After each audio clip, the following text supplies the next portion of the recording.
5 million Ukrainians have fled the conflict in their country in just 2 months, and Europe's solidarity in the face of the refugee crisis has been widely applauded, but rights groups say it stands in a stark contrast to the policies and treatment of other people who were fleeing more distant wars. TRT World's Rahul Radhakrishnan reports from Lublin. It's difficult to describe the fear that comes from fleeing a war.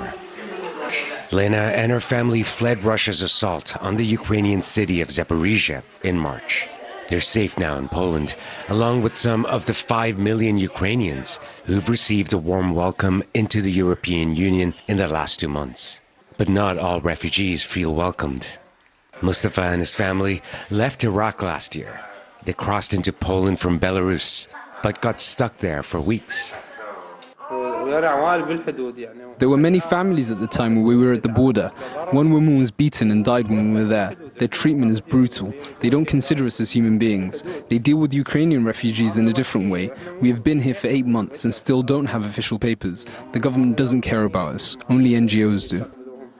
Polish authorities say crossing that border is illegal, and many of those attempting it are economic migrants, not asylum seekers. Unfortunately, they do it for economic reasons. It's the main difference that distinguishes them from people in Ukraine. At the Polish-Ukrainian border, we see people terrified because of the war and seek safety in the first country they can get to. But these people crossing from Belarus want to get to a country not because it's safe, and they cross the border illegally despite warnings. Samrawit Johannes is seeking asylum after fleeing the conflict in Ethiopia's Tigray region last year. She volunteers at a local charity here in Lublin.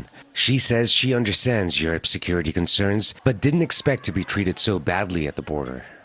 When I came here, the border guardians, for the first time, I just stand in front of the court, and for the first time, I walk like a criminal. In my whole life, I never been in this kinds of situation. I feel I'm not a burden. I don't have a gun. Why they treat me like this? When it comes to security and immigration, local NGOs say EU countries are guilty of having double standards. It's racism. We have a huge problem in Poland with racism, with systematic racism, right? Because we have a different law for people from Middle East who are crossing this border. But also now we have a good law and very helpful law, but only for people from Ukraine with Ukrainian passports, right? For white people. Those who are applying for asylum in Europe say they had to for their own survival, like this family from Afghanistan. Yet Saeed Tahir Shah and his wife Kamar didn't flee until last August. I came because I had to. The Taliban would have jailed me and killed me, because my son spent 4 years working with Polish troops in Afghanistan.